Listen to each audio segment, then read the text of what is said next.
that moment when you go on stage and everybody's screaming, the lights go down, the curtain drops, and I'm going to just hit the first note of Street Fighting Years. I'm thinking, what the hell's going to come out of this?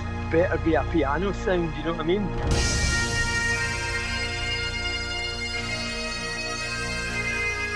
Jim wasn't in the dressing room, and it was time to go on stage, and we're like, we need to go, where is he? And we said, fuck it, we'll just go and do it as an instrumental.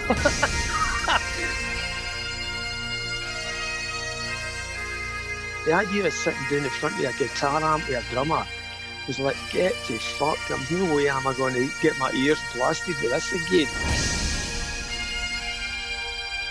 We were trying to be this dark and mysterious, kind of thoughtful school band, which I hated.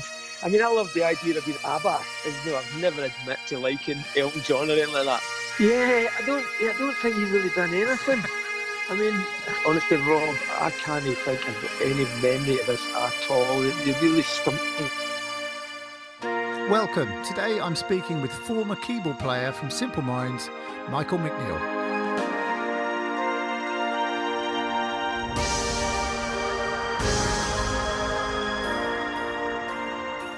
We talk about their 1989 album Street Fighting Years and what it's like to be in one of the world's biggest bands. But we do tend to go off topic. So buckle up, settle down. This is Mick McNeil. Hopefully he's there. Mick, can you hear me? I can hear you, Rob. Hey, Mick. Did you get a chance to listen to the album? Oh, you probably haven't heard it for a while.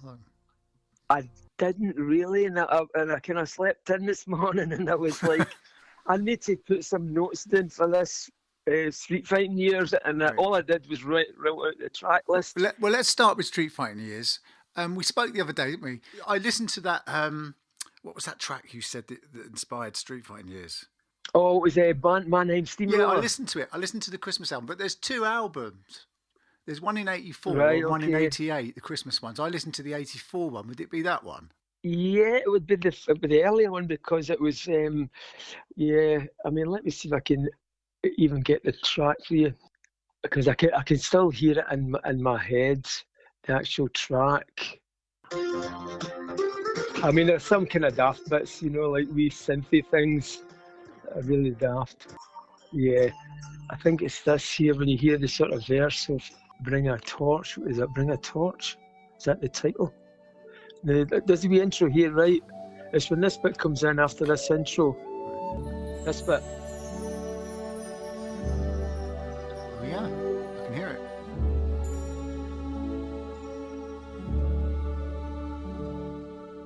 See, that was the verse part for Street Fighting Years for me.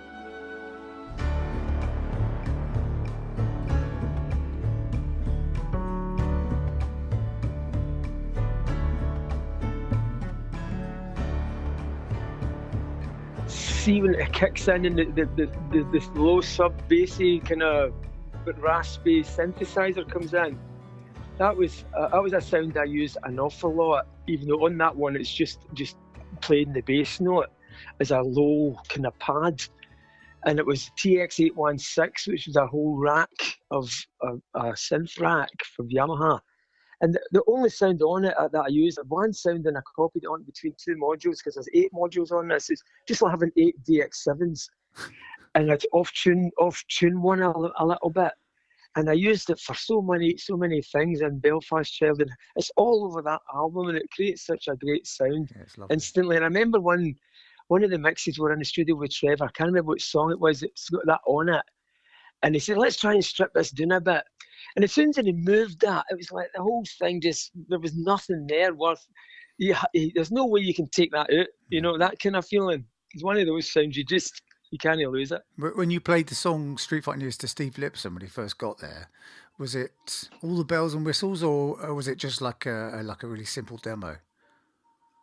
No, it was pretty arranged. The arrangement was pretty much the same. We had the whole intro, even the bass, because I put the bass in on the Kurzweil. I can't believe that. And we had all the strings for the Here Comes a Hurricane. The thing that may change slightly would have been the very end section. I think we may have kind of elaborated on it. Yeah. But the whole thing was pretty much there already. Wow, that's amazing. Right, let's go back in time a little bit. I remember first seeing you after Once Upon a Time when you did the Nelson Mandela concert. And I think you just started working with Steve Lipson and Trevor Horn for Street Fighting Years then. Yeah, well, I mean, the Mandela concert was amazing actually, and the actual Mandela song was a breakthrough. I felt for the band. I felt we did that in a day with Steve and Trevor and Sam, and it was just a case of pull a couple of simple chords with some sort of emotion together, with a really basic beat that we put down in 10 minutes, and then Jim scattered a vocal over the top of it, and then fine tuned it, and the whole thing really sounded like what I felt Jimmy Iovine was talking about years before, about the band actually being able to write a kind of normal song, with a kind of point to it and a bit of a story and a verse and a chorus, and it just felt so natural and it's so straightforward, and I felt that was a really good turning point.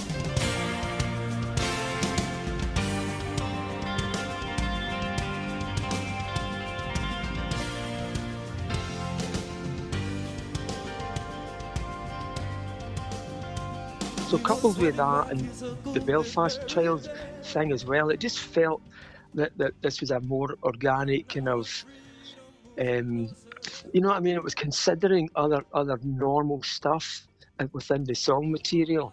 Initially, we didn't really know that everybody else wasn't writing a song. We thought that it was a kind of involvement, and if you want to be part of this, would you mind writing a song for it, and would you mind getting involved with it? And Yeah, I don't remember hearing Whitney Houston's tribute song. Oh, right. Oh, no, I don't remember it. Yeah, no. I mean, there was Jerry Dammers was really the only other guy that had kind of had something that was actually in a song form for But it. when did you move up to the studio, Bonnie Wee Studios, before Street Fighting Years? Was that because when did you build those? 87 was it? 87? Yeah, we built that when we were writing Street Fighting Years. We always wanted I always wanted a studio. It was one of my dreams from years before. Ever since when we first went into the studio with John Leckie, and I watched him set up the microphones and get the sound up and mess about, and then do some edits and do some tricky backward reverbs and turn the tape upside down and do all this stuff. I'm like, I just loved that. I loved the whole kind of studio as a tool, and it's something that I thought I want to do this one day.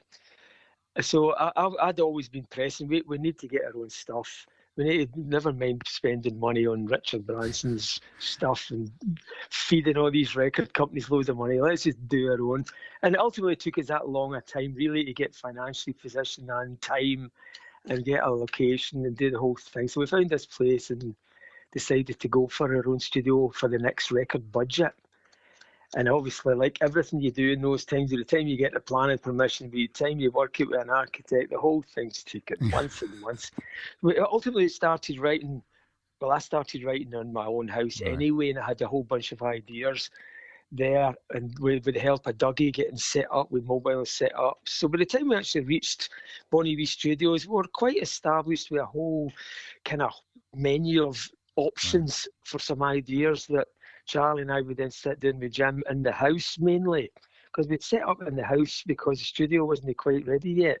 The studio itself was a separate building, and by the time that we were pretty right into the album, by the time Steve and Trevor got up there, and by the time they got up there was so many wee teething bits with the machines hooking up to that, or we can't get lines coming, all the usual stuff.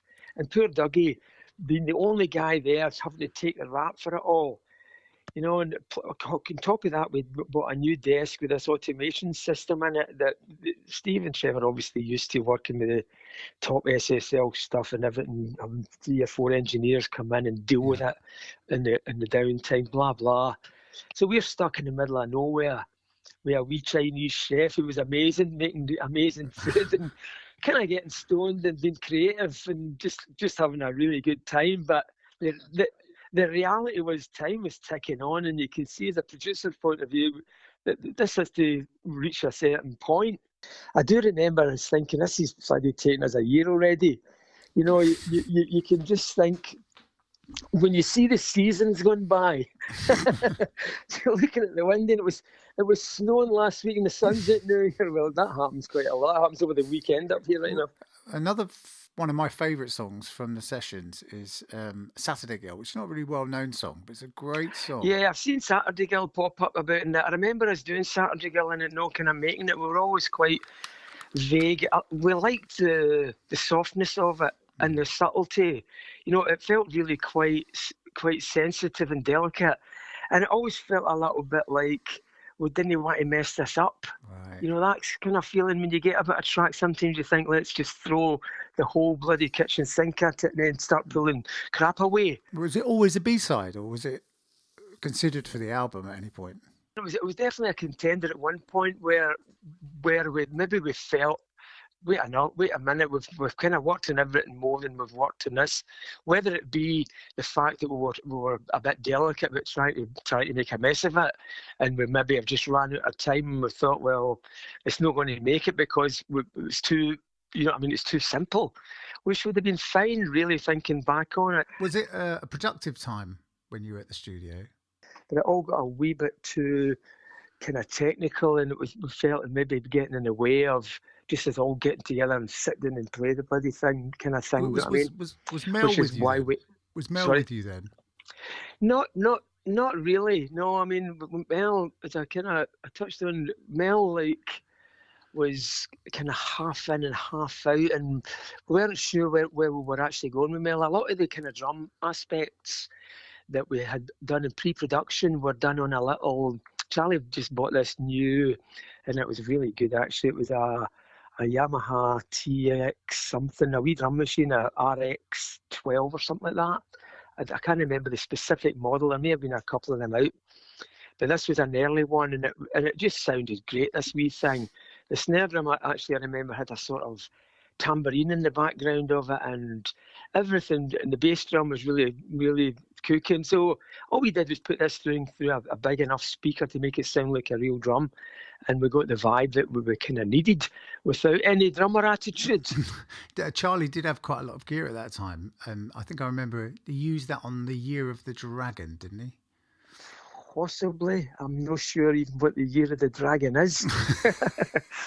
Is that a track that didn't make it to the album? Yeah, it's the B-side to This Is Your Land. Right. Oh God, I don't know. Is it on somewhere? Is it on YouTube well, or something? It's on the single. I don't remember at all. Let me just see if anyway, carry on and I'll see if I can find that year of the dragon. Actually, this is the Chinese New Year right now, because my daughter-in-law reminded my son just married a girl from China, and I've just been congratulating her Happy New Year. There you go. You can play a Year of the Dragon. Yeah, if I find out what it is, I'll maybe learn it and play it for a little the accordion.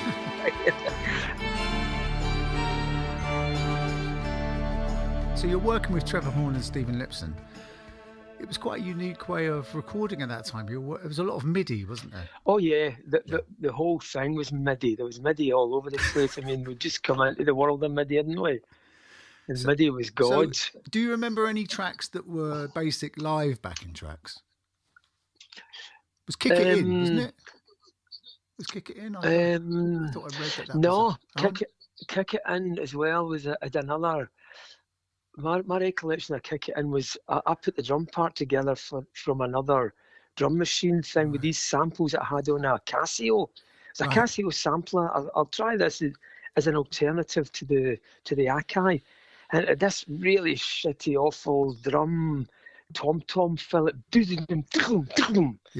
It was so obviously out of the drum. There's a couple of really shitty, always drum things that pissed me off that I put on the demo that I assumed Trevor was going to come in and make it sound like internationally amazing. Oh, and they're the ones on there.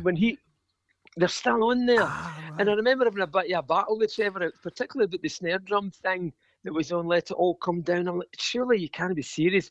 We'll get Mel in and get him to a proper roll on that.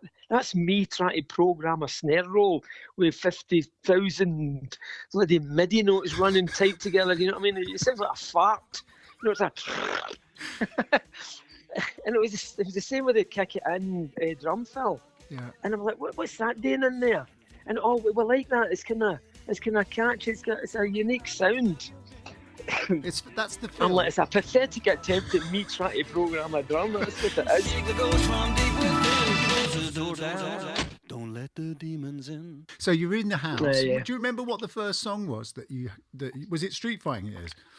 It probably was. I mean, as you say, we may have had some other bits and bobs, like Belfast Child or something like that, because we kind of started in Barwell Court. That's right. So we're doing with John, and there was also, I think, even Mandela Day. So the whole thing, honestly, it was such a long time ago, Robin. Yeah. When you said we're going to do this, and then you sent me a brief as to what kind of areas we want to touch on, you freaked me out because I thought I can't remember any of those, and let alone the time frame between each one of them. Whether were we at Big John's first, or did we do that? And, well, I just I wanted to send that to make it sound like I knew what I was talking about.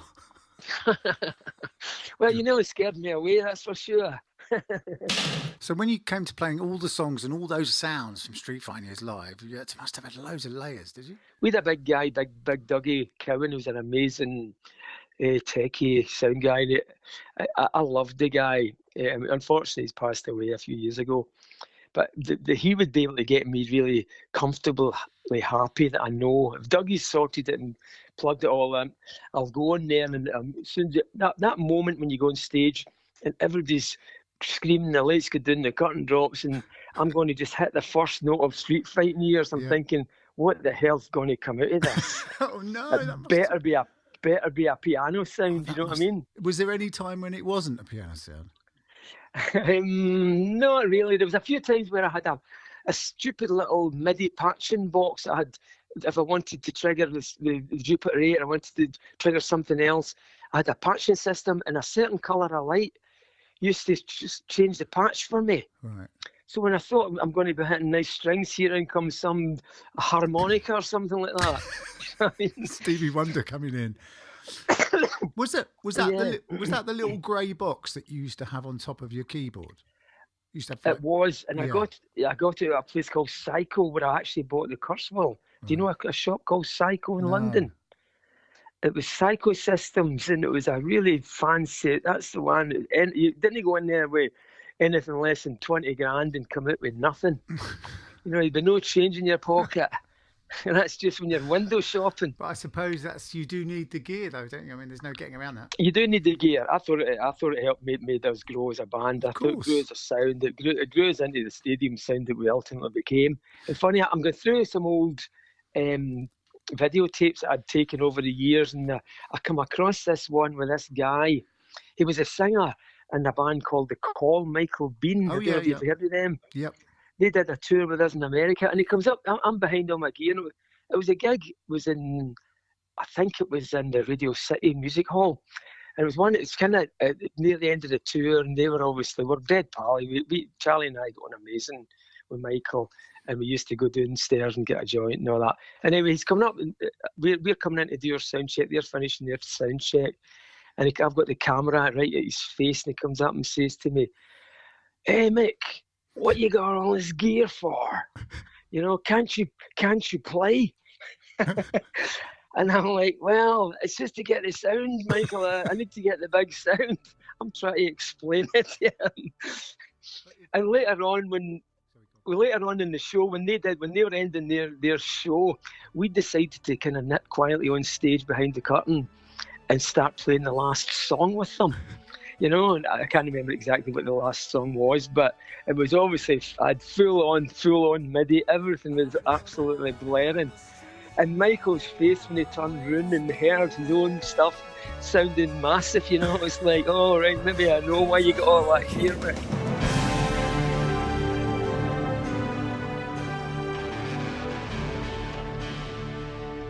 It's quite stressful playing live, I imagine, because you've got pianos and Hammonds and keyboards and all sorts of technical. Yeah. No, I had a few racks, and as I say, Big Dougie he'd managed to work out a wee system where I could use volume pedals with VCA inputs on a little Yamaha VCA mixer. Right. So I put all my wee sub stuff like strings and kind of different pads and stuff into this mixer, and I could fade them up and down with some foot pedals. So I don't know if that sounds fun or not. Dancing about with my feet. Yeah, I mean, it was like it was a difficult task just to try and get my own balance right. And I hated the idea of the sound guy having separate outputs of all the keyboards, because I knew he wouldn't know what was required. Yeah, no, I would have the mixing desk and mix my own sound in and just send the up front guy and the monitor guy just a basic mix of what I decide. Right. But sometimes it's not very accurate. For a live gig, you probably don't notice it. You just get the vibe of the whole thing. But when they did the Live in the City of Light album, we took the liberty of having a wee Mac Plus, and Big Dougie recorded every single show into that program, Studio Vision. It just says MIDI files. It then meant when we took all the stuff back and started looking at the detailed mix of the live shows, I could then just run the MIDI and remix all the synthesizers without doing any overdubs at all. So it gave me a really good opportunity then to just fine-tune my own mix of the performance that I did that night, which I loved it. I got a great sound. I'm really happy with it. Did you sort of tweak? Did you use the same sounds, or would you sort of think, I'm just going to add a different sound here? No, I used pretty much the same sounds. I just got the balances a bit bent. Yeah. That's a great album. Yeah, no, I didn't really overdub anything or copy anything. I just reran the whole thing. Obviously, sometimes we chopped between shows, which was a bit tricky because we'd put time code on all the multi-tracks before we recorded the show, so we knew that I could synchronize my file to it. So, but if I was going from the chorus in a Paris show to the verse in a Sydney show, obviously the time code is going to be interrupted. Yeah.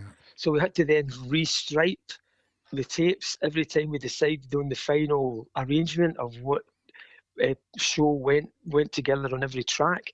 So we'd edit all the tracks up together, restripe it with something like the wee SRC machine, or I believe we had I think it was a Roland MKS 80. Do you know what that is? No.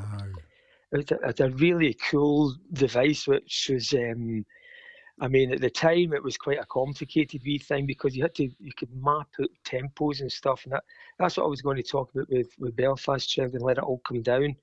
I get into this whole thing. I like the idea of machines slowing down and speeding up, to get a feel. Somebody said to me, what you should try is, instead of doing the fill and rush into a chorus, slow it down a couple of BPM, and it'll sound bigger. And we're like, let's try that. And it really sounded massive. I totally loved it. So I kind of went over the top. We Let It All Come Down. So when we're doing that live, we really kind of exaggerated that slow down thing, and then hit the chorus again with a big. Yeah, it's great. Big sound. Yeah, brilliant. Yeah. So we used something like that to restripe the tape, and then I would synchronize the Mac. I would do the same edits on the Mac, and then synchronize all the MIDI, run it back into the keyboards, and then remix the keyboards properly onto the multi-track. And that was exactly how we did the whole album. No wonder you needed Dougie Cohen. No wonder, yeah, no, he was brilliant.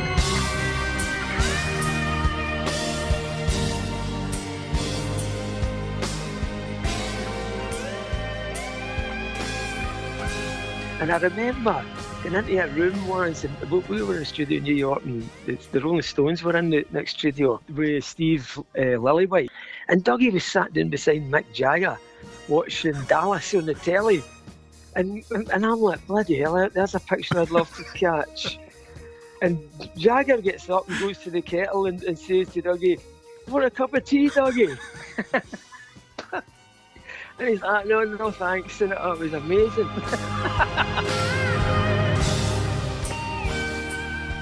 How was your experience working with Steve on Sparkling the Rain? Oh, Lillywhite's amazing. No, absolutely. He was a total energy ball. Yeah. You know, the band have all got, we had an energy that would just keep burning up. You think it would burn out about 7 a.m. Steve was there to the bitter end, and he would entertain any idea that he had. We were doing stuff on the last day of the cut. Right. It was brand new. I remember doing Easter, and Steve said, "You need to go and do some piano on this." I'm like, "We're well done." The daylight was coming in. The album was finished already, and you know, he's kind of at the master, and he wants me to go and start playing piano all over the top of the mix. And we did, and it was almost like it was his baby, and it was kind of anything goes, and he had a kind of a vision for it, and throwing a piano on right at the very last minute was part of it, and we're well up for it. I mean, Steve was amazing, and the volume as well. I mean, I remember Charlie and we loved the whole sound being put it on the big one, Stephen, turn it right up. Yeah. You know, and there was one playback with Waterfront and just all the way up, Steve, right up past 11, you know. And he literally turned the thing up full, pressed play and ran for the door. And Charlie and I were sitting on the back bit of a sofa, holding the cup in our ears to make it sound brighter.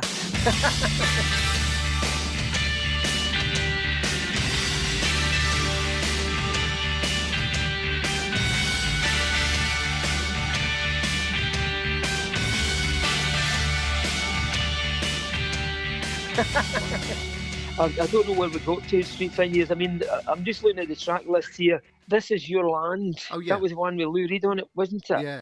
That was a nice wee moment with Lou coming in and that wee dry acoustic guitar. Yeah. That was another good moment that I think when Steve put the mix up and he pulled it all down and suddenly you just left this wee dry guitar with Lou Reed talking. I thought, that is really cool. Yeah, really I was really proud of being part of that. And I even remember a wee bit where the lyrics, there's a wee piano line, a couple of notes that fits in, and Lou kind of talks over it.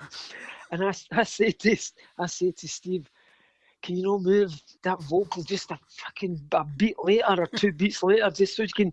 And he's like, that's Lou Reed. So we looked at each other, and 2 minutes later, the vocal is shifted. And the piano comes in, and I'm like, oh, thanks. I was so fucking grateful he did it, aye. So, now every time I hear Street Fight, This Is Your Land, and I listen to that, you can hear it. Lou says something, piano comes in, he says something else again, and it sounds much better than it would have ever sounded with the way Lou done it.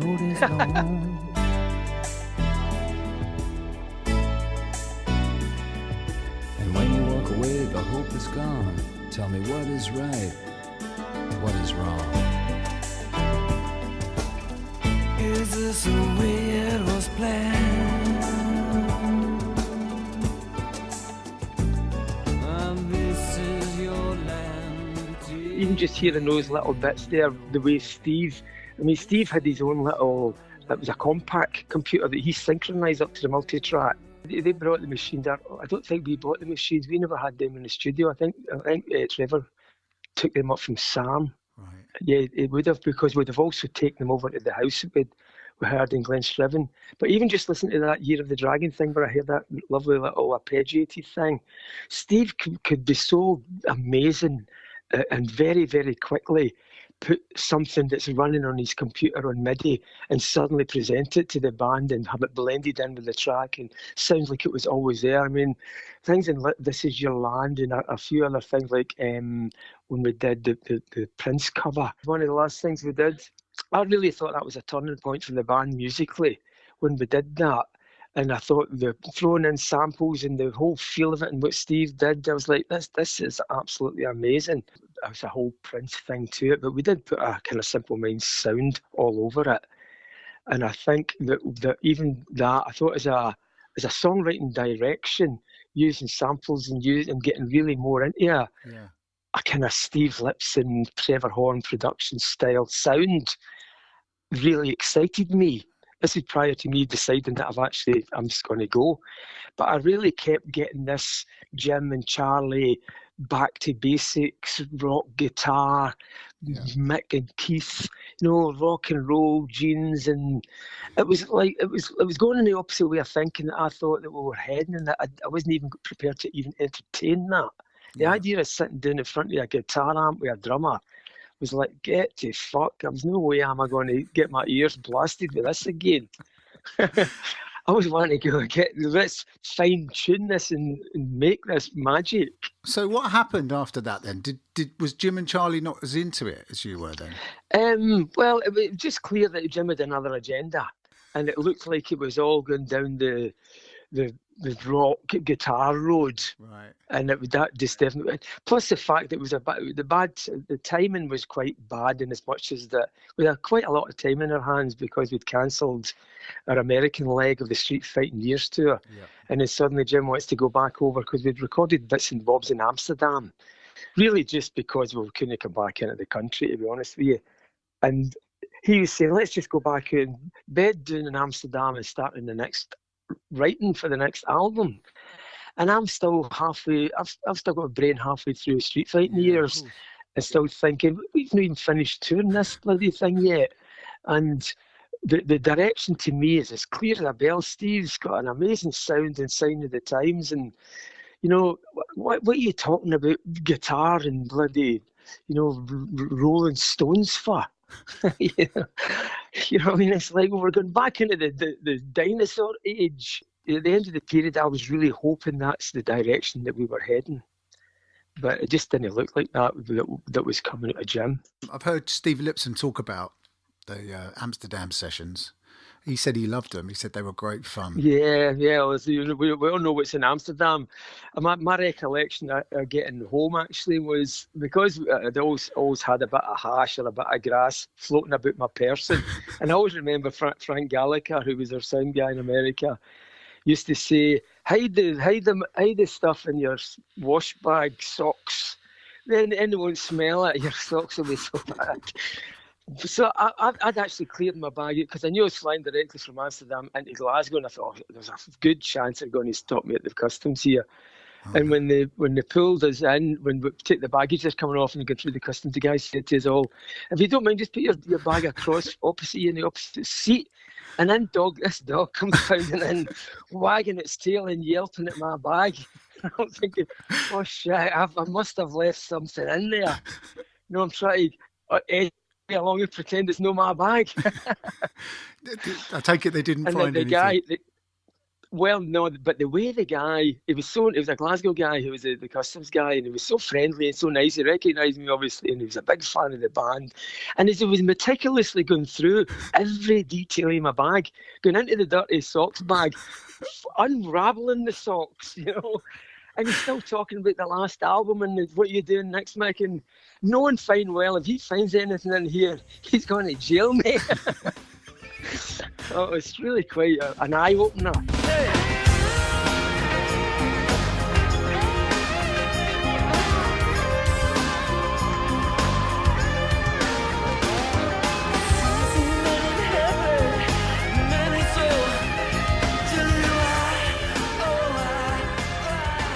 Listening to it this morning, listening to the album this morning, I love When Spirits Rise. What a track that is. Yeah, the bagpipe tune. Yeah, it's great. Yeah, no, that was something I came up with. Just another one of these things where, I mean, obviously my roots are in the Celtic Scottish stuff there with the accordion, and my dad was a pipe player, and you know, my brother was bagpipes. Bagpipes and the whole Scottish thing was riddled right through my whole family. Yeah. Really, and my mother was a musician as far as self-taught. And all these wee tunes are always floating about the family, you know, and it was something that I didn't know if it was a tune or not. I just wanted to get a kind of bagpipe sound. The DX7, when we did the Biko thing with Peter Gabriel, you know that? And I had a kind of half-baked, it was a pretty pathetic bagpipe sound, but I managed to doctor something at a DX7. It was probably by luck more than anything else, because do you know anybody that can program a DX7? No, it's impossible. In fact, there is another guy called Rob who doesn't use the Synth Network. I bet would say, I can. You know Rob? Yeah, no, I've seen the podcast. Yeah. Yeah, no, well, he's a DX7 man. He would probably shoot me down the flames here if I presumed that nobody can program a DX7. What about Dougie? Could he do it? No, Dougie wasn't really.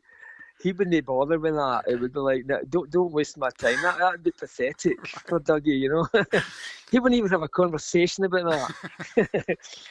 I've got this half-baked bagpipe sound, and I want to kind of pretend I'm going to write a bagpipe tune. And I wasn't sure whether it'd been something that had been composed before or not. And that's always a problem. I've still write the occasional wee kind of trad tune, but you think somebody must have done this. This is too easy. And so I put that together, and I tried to use the bagpipe scale as that what I knew. So if we did happen to get a piper, then he wouldn't have to change any notes to suit the scale. And we did. Funny enough, somebody knew somebody who the wee guy down the road and up at Bonnie B Studios. Oh, he plays the pipes, blah blah. Next minute we know Trevor's got him in the studio, Steve's got the mics up, and they've got the most amazing pipe sound I've ever heard in my life. I'm like, wow, that's fucking amazing. No, because I'd heard loads and loads of bagpipe recordings, but this really came right into my face, and I'm thinking, these guys, i.e. Trevor and Steve, they're total pro now. They know, because I know the world of trad that is, and from my childhood and all the recordings I've heard, and suddenly there it is right in front of me, the best I've ever heard. You know, I was really, really excited about it. And that's kind of what stemmed that. I was nowhere near expecting it to make the record at all, because it was just one of these throwaway tunes. But no, it's one of my favourites. I've got to hand it to Jim for pushing that in there, and then ultimately using it for the start of the gig. And it really worked at the start of the gig. Wow. It was so, when Steve, our lighting guy, used to kind of try and put the Scottish flag colours up, put a kind of white, blue stripe through, you know what I mean, as a Scottish saltire look, and then they put that track on before the band came on. It was just amazing, perfect.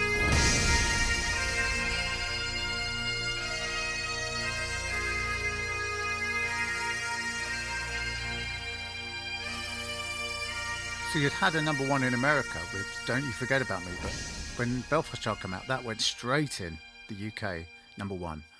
How did that feel?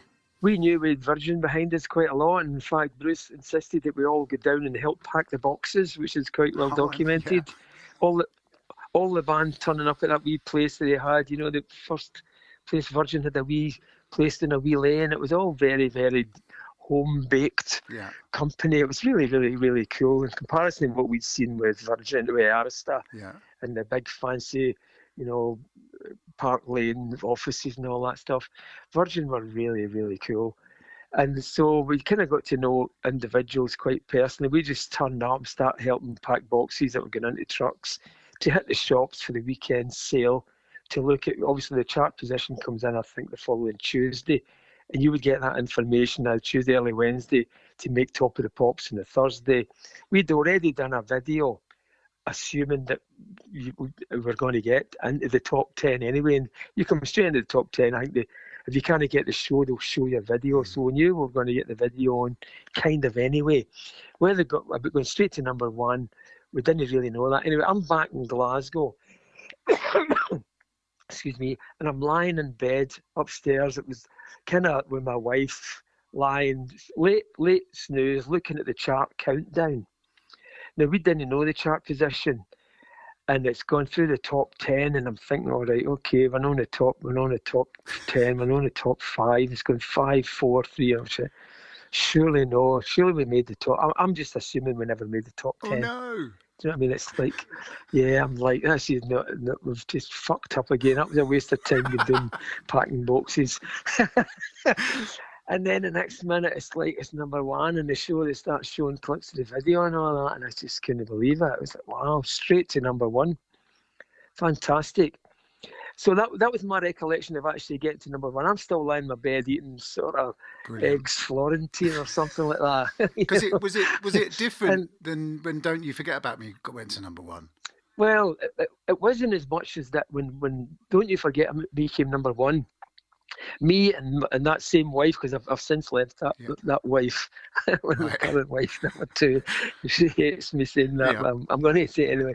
And we're in a pub called the Granary in Shawlands, and Kay, our wardrobe girl, and her pal Linda. It was me and the three of them. They're all really good pals. My wife Hannah and Kay and Linda. And I must have had a mobile or something at the time. Mobiles weren't there, but I found out anyway in that pub that Don't You is going to number one in America. Wow. And I'm like, what the hell am I doing in this stupid pub? And it was dead loud, and they were all laughing, and I'm like, oh, we need to buy a bottle of champagne or something like that. But even at that, we're buying drinks for us and celebrating. Nobody around about us knows anything. We just see us suddenly all getting really, really happy. And I'm thinking, what am I doing here? I should be in New York or Los Angeles or this. I'm kind of cursing Bruce upside down because what the fuck is he doing? I should be out here sitting in a pub in Shawlands and I'm number one in America.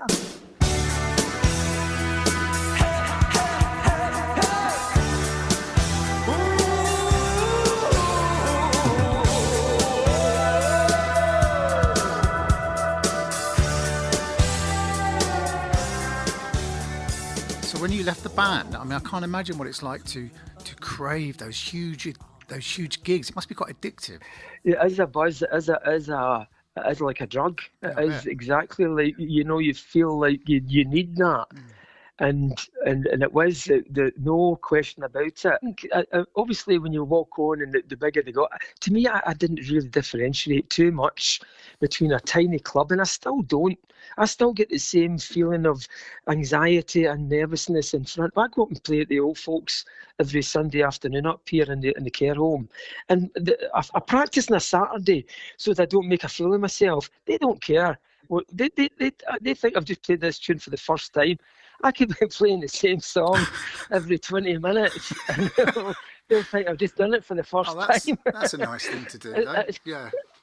As it's really, really lovely. But I still treat it the same way as I would treat going into a wee club or going into a big club. Even more so, the bigger the gig, I felt as well that easier it was because people are so far away, and ultimately the faces just become a wall. And it doesn't really matter then, you know, because there's nobody in a balcony that's overlooking. I've seen this play, I think, in venue like, I don't know, I think the Glasgow City Hall's one. There's whole loads of them where the balcony just comes up to the edge of the stage. In fact, the concert hall in Glasgow's like that. And somebody's looking right down in top of your wee bald patch, and they can see all what your movements are and how pathetic this next bit of your contribution is. No, I wouldn't like that. The killer really for me was when we were touring with Peter Gabriel. We did this song called Pulse.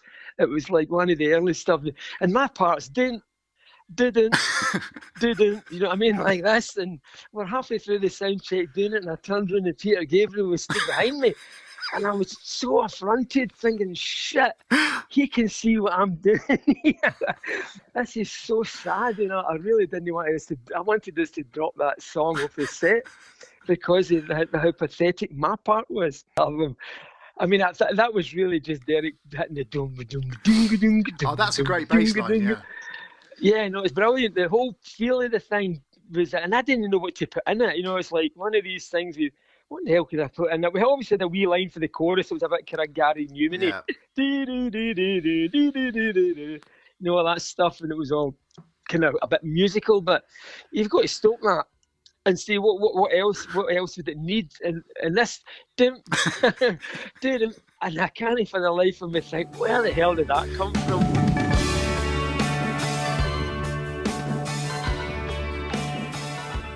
The funny thing about Capital City was we used to use it, I think, as a starter of a gig, which was quite adventurous, really. It's only because of that pulse.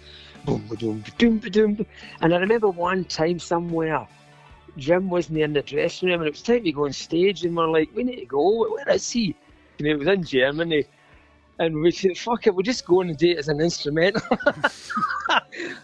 We went on stage with the singer. And he comes back, he must have been up there and he heard the start and he looks down, you can see us on stage starting the gig and I can just see him running down the stairs pulling his trousers up. Running on to sing Pulse.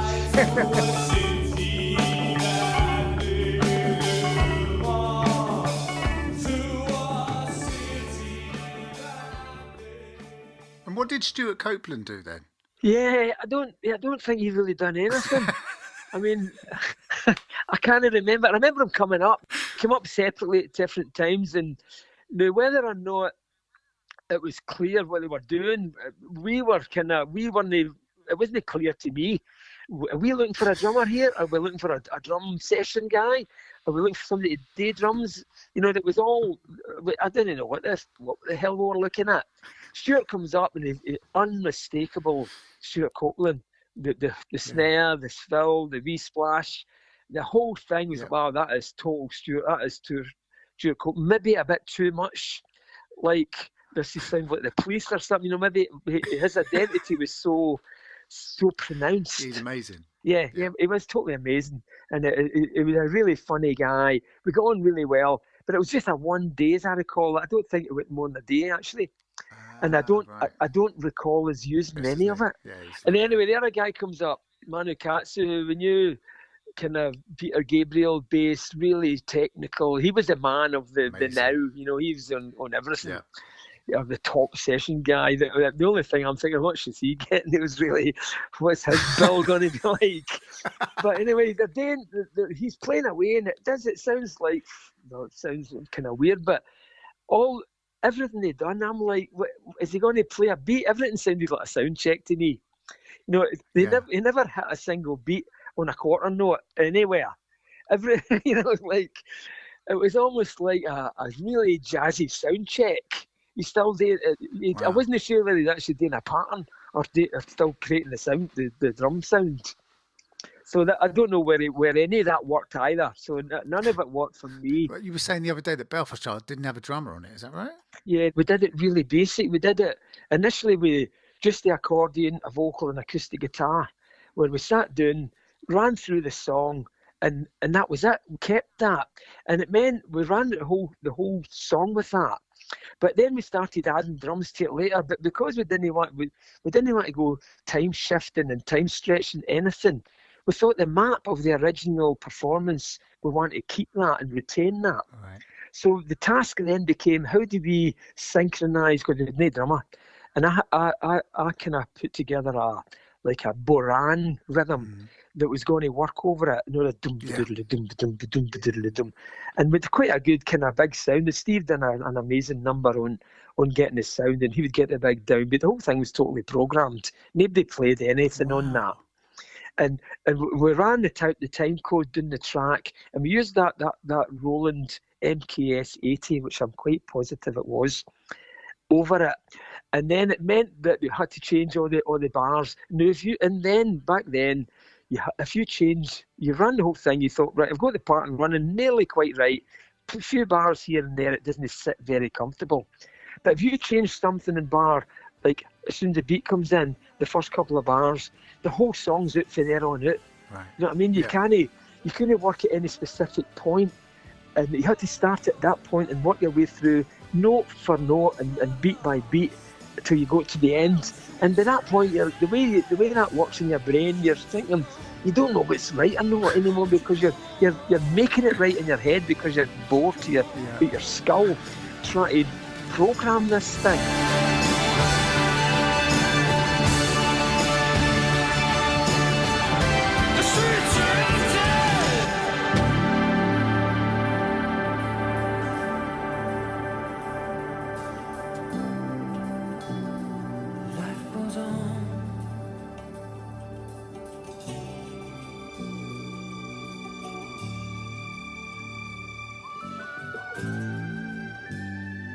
So Mick, we can't really talk about Street Fighters or indeed Simple Minds without talking about John Giblin, who sadly passed away, didn't he, a while ago? Yeah, I mean, I love John. He's a brilliant player.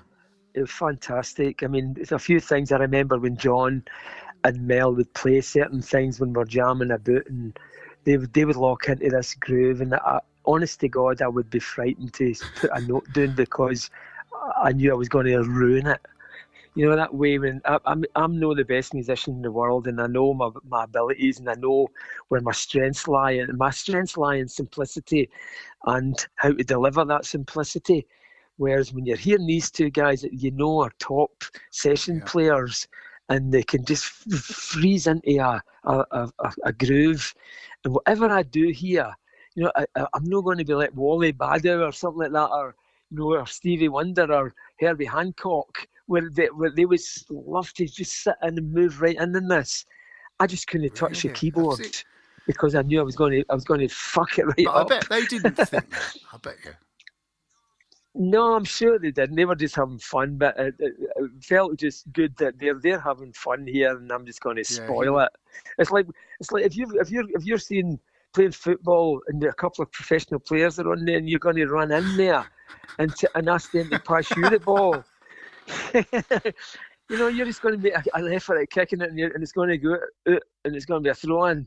But Big John was a beautiful, big guy, and really funny guy. And the wee clips that I've managed to dig out that have got John on, and it's an amazing bit.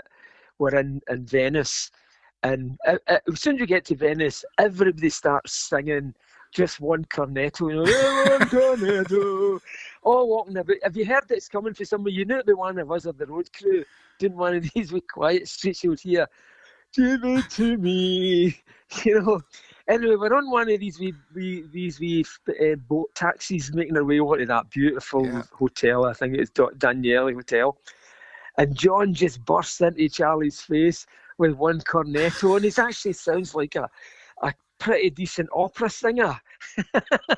Just that time in the morning when everybody looks absolutely knackered, he just bursts into this big one cornetto performance, and I've got to put it up there somewhere. Just wee things like that where John was just amazing. And plus, he was a fantastic musician, and it definitely never got credited as much as he should have. As I said to you earlier on bits on Sanctify Yourself, that whole verse, the piano part, and the actual da da da da, those were all John. That my contribution, as I recall, to Sanctify Yourself was the bass and the drum running the whole loop all the way through it. The rest of it was really John's doing. In pictures of living and bloodshot vision, sweet miracles and sweet circumstances, I see the sun on the showdown, the cool winds that blow down on the big beat, that lifelong romances. You got a gun in your head, you're making self-blast. So you've got kids. How do they react? Do they care about you being in a massive rock and roll band? My second oldest is really embarrassed by it.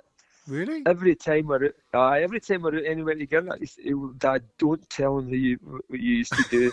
and we're on a train once. I sometimes help my brothers, man. This is quite funny. It's a story. I help my brothers band Days Sound. They're the Battersea Boys, and they're a kind of hardcore Cayley band that are kind of really, really raw.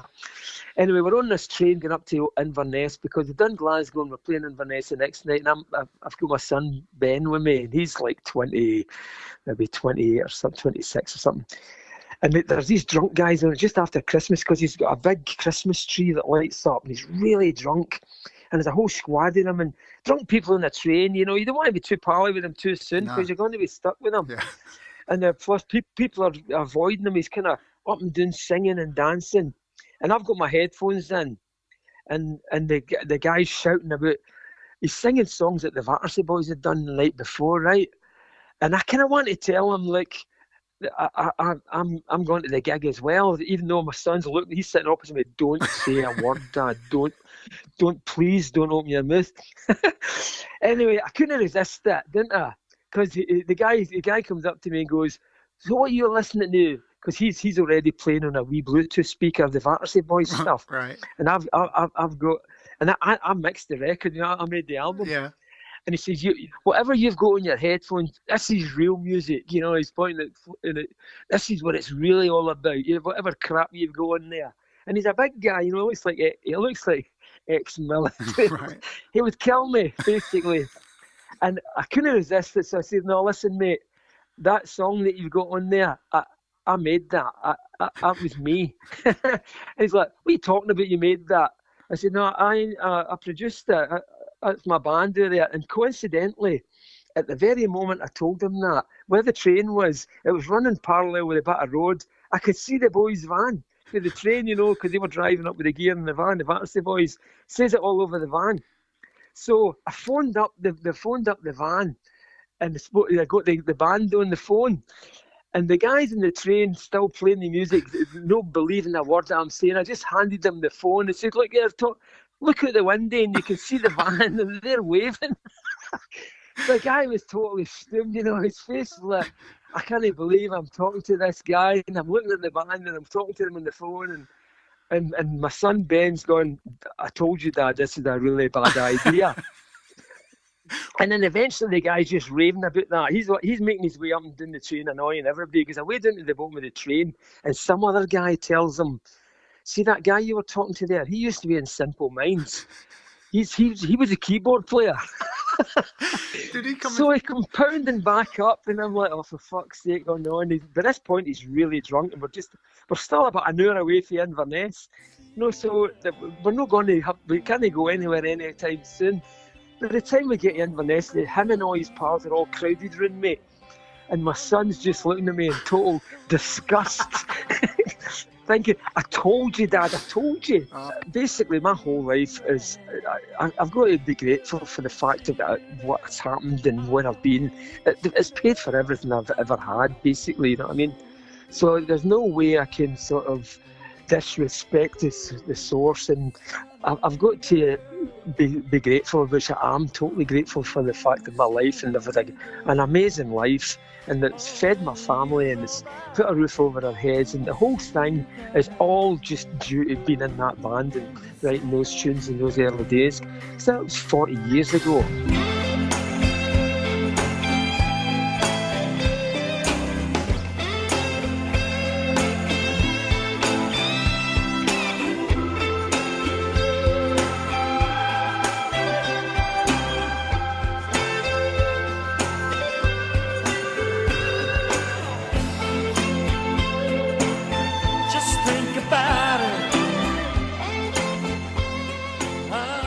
Thanks so much, Mick. It's been a real pleasure for me. Right, that's smashing, Rob. Right, great to talk to you. Is there anything you want to add? Well, I'll request a version of Rob's Soul Crying Out. Okay, how can I put in a request for that? Don't worry, Mick. I can sort that out. Cheers, mate. All the best.